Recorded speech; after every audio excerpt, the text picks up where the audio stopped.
जय श्री राधे कृष्ण। प्रथम अध्याय श्लोक क्रमांक 32, 33, 34 और 35। किम नो राज्येन गोविंद किम भोगैर्जीवितेन वा येषाम् अर्थे कांक्षितं नो राज्यं भोगा सुखानि च त इमे अवस्थिता युद्धे प्राणान् त्यक्त्वा धनानि च आचार्यः पितरः पुत्रास्तथैव च पितामहाः मातुलाः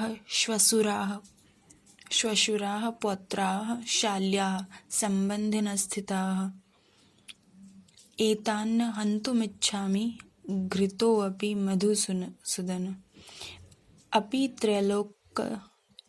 त्रैलोक्यराज्यस्य हेतोः किं नु मही कृते निहत्य धार्तराष्ट्रान्नः का प्रीतिः स्याज्जनार्दन। हे गोविंद, हमें राज्य सुख अथवा इस जीवन से क्या लाभ, क्योंकि जिन सारे लोगों के लिए हम उन्हें चाहते हैं वे ही इस युद्ध भूमि में खड़े हैं। हे मधुसूदन, जब गुरुजन, पितृगण, पुत्रगण, पितामह, मामा, ससुर, पौत्रगण, साले तथा अन्य सारे संबंधी अपना अपना धन एवं प्राण देने के लिए तत्पर हैं और मेरे समक्ष खड़े हैं, तो फिर मैं इन सबको क्यों मारना चाहूँगा, भले ही वे मुझे क्यों न मार डाले। हे जीवों के पालक, मैं इन सबों से लड़ने को तैयार नहीं, भले ही बदले में मुझे तीनों लोक क्यों न मिलते हों। इस पृथ्वी की तो बात ही छोड़ दें। भला धृतराष्ट्र के पुत्रों को मारकर हमें कौन सी प्रसन्नता मिलेगी। तात्पर्य: अर्जुन ने भगवान कृष्ण को गोविंद कहकर संबोधित किया है, क्योंकि वे गौवों तथा इंद्रियों के समस्त प्रसन्नता के विषय हैं। इस विशिष्ट शब्द का प्रयोग करके अर्जुन संकेत करता है कि श्री कृष्ण यह समझें कि अर्जुन की इंद्रियां कैसे तृप्त होंगी, किंतु गोविंद हमारी इंद्रियों को तुष्ट करने के लिए नहीं है। हाँ, यदि हम गोविंद की इंद्रियों को तुष्ट करने का प्रयास करते हैं तो हमारी इंद्रियां स्वतः ही तुष्ट हो जाती है। यानी कि अर्जुन ने भगवान को यहाँ गोविंद कहकर पुकारा है। गोविंद का अर्थ होता है जो गौवों यानी कि गायों के और हमारी इंद्रियों के, हमारे जो सेंसेस हैं उनको प्रसन्नता देने वाले हैं, यानी कि उन्हें कंट्रोल करते हैं, उन्हें निर्देश देते हैं हमारे सेंसेस को, और गौओं की रक्षा भी करते हैं।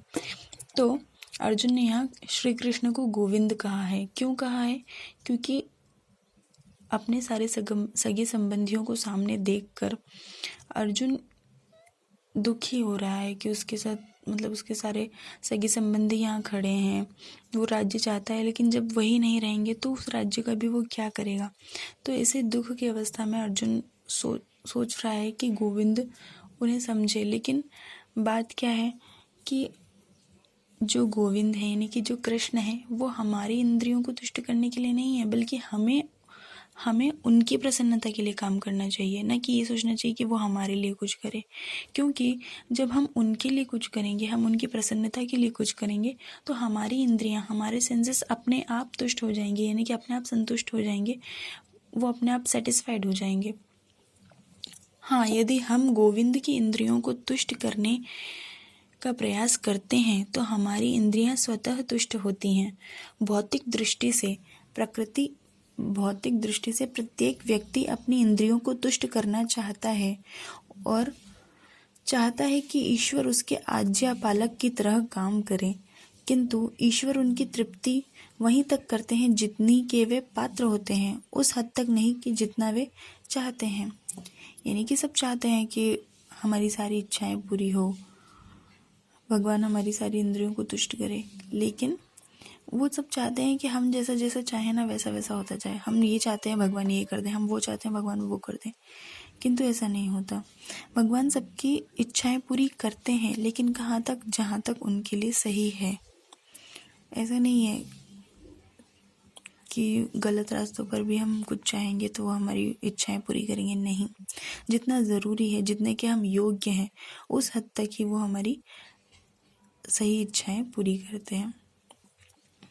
किंतु जब कोई इसके विपरीत मार्ग ग्रहण करता है, अर्थात जब वह इंद्रियों की तृप्ति की चिंता न करके गोविंद की इंद्रियों की तुष्टि का प्रयास करता है, तो गोविंद की कृपा से जीव की सारी इच्छाएं पूर्ण हो जाती है। यानी कि अगर कोई भी ऐसा सोच ले कि मेरी इच्छा नहीं, कृष्ण की इच्छा के लिए मुझे कर्म करना है, तो उसकी सारी इच्छाएं अपने आप पूरी होती जाएंगी।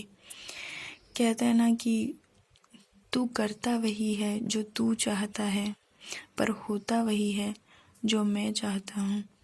इसीलिए तू कर वही जो मैं चाहता हूँ, फिर होगा वही जो तू चाहता है। तो यही है कि अगर हम कृष्ण के लिए कुछ करेंगे तो वो हमारी सारी इच्छाएं पूर्ण करेंगे। यहाँ पर जाति तथा कुटुंबियों के प्रति अर्जुन का प्रगाढ़ स्नेह आंशिक रूप से इन सब के प्रति उसकी स्वाभाविक करुणा के कारण है। अतः वह युद्ध करने के लिए तैयार नहीं है।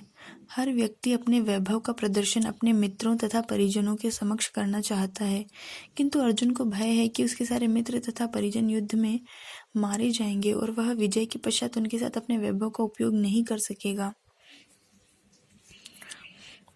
हम कहीं घूमने जाते हैं तो हम चाहते हैं कि हम अपने परिवार के साथ जाएं, अपने मित्रों के साथ जाएं, या फिर हम कुछ अच्छी चीज़ लाते हैं बाज़ार से तो हम सोचते हैं कि अपने परिवार को दिखाएं।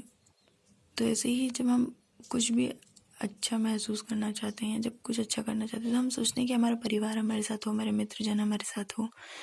तो वैसे ही अर्जुन भी सोच रहा है कि जब मेरे पास इतना वैभव होगा और मेरे सगे संबंधी ही मेरे साथ नहीं होंगे तो मैं क्या करूँगा उस वैभव का।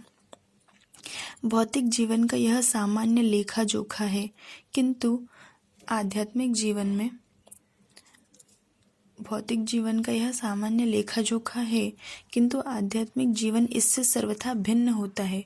चूँकि भक्त भगवान की इच्छाओं की पूर्ति करना चाहता है, अतः भगवत इच्छा होने पर वह भगवान की सेवा के लिए सारे ऐश्वर्य स्वीकार कर सकता है, किंतु यदि भगवत इच्छा न हो तो वह एक पैसा भी ग्रहण नहीं करता। यानी कि जब भगवान के लिए कुछ करता है और उसे कुछ अच्छी चीज़ें भी मिलती हैं तो वो उसे स्वीकार कर लेता है, लेकिन जब भगवत इच्छा ना हो तो फिर एक पैसा भी उसे एक भक्त को स्वीकार करना अच्छा नहीं लगता। अर्जुन अपने संबंधियों को मारना नहीं चाह रहा था, और यदि उनको मारने की आवश्यकता हो तो अर्जुन की इच्छा थी कि वह कृष्ण स्वयं उनका वध करे। इस समय उसे यह पता नहीं है कि श्री कृष्ण उन सबों को युद्ध भूमि में आने के पूर्व ही मार चुके हैं और अब उसे निमित्त मात्र बना रहे हैं। वही है कि करते तो सब कृष्ण ही है, कृष्ण पहले ही उन्हें मार चुके हैं, लेकिन अर्जुन बस एक माध्यम बन रहा है अब, क्योंकि इसी से भगवद गीता का वाचन हुआ है। इसीलिए अर्जुन यहाँ पर और इस दुनिया में जो भी हो रहा है सब कृष्ण ही करते हैं, लेकिन हम सब लोग सिर्फ एक माध्यम हैं। अर्जुन अपने संबंधियों को मारना नहीं चाह रहा था, और यदि उनको मारने की आवश्यकता हो तो अर्जुन की इच्छा थी कि श्री कृष्ण स्वयं उनका वध करें।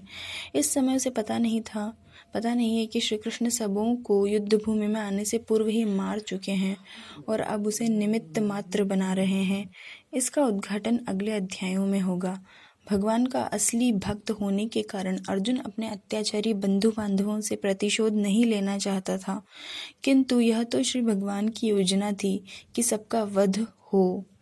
भगवत भक्त दुष्टों से प्रतिशोध नहीं लेना चाहता। जो भक्त होते हैं वो चाहे उनके सामने बुरे लोग हो तो भी उनसे बदला नहीं लेना चाहते हैं, किंतु भगवान दुष्टों द्वारा भक्त के उत्पीड़न को सहन नहीं कर पाते। लेकिन भगवान को ये बिल्कुल सहन नहीं होता कि उनके भक्तों को परेशान करे। भगवान किसी व्यक्ति को अपनी इच्छा से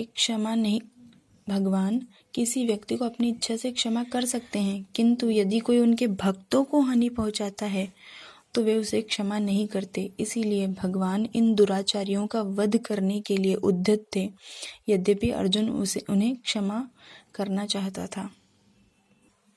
यानी अर्जुन क्योंकि भक्त था तो वो किसी को मारना नहीं चाह रहा था, और भगवान भी जब भगवान को कोई परेशान करता है तो भगवान उसे क्षमा कर भी देते हैं, लेकिन जब उनके भक्तों को कोई दुखी करता है तो उसे वो सहन नहीं कर पाते और छोड़ते नहीं हैं फिर उसे। इसीलिए यहाँ कह रहे हैं कि भगवान किसी व्यक्ति को अपनी इच्छा से क्षमा कर सकते हैं, किंतु यदि कोई उनके भक्तों को हानि पहुंचाता है तो वे उसे क्षमा नहीं करते। इसीलिए भगवान इन दुराचारियों का वध करने के लिए उद्यत थे, यद्यपि अर्जुन उन्हें क्षमा करना चाहता था। जय श्री राधे कृष्ण।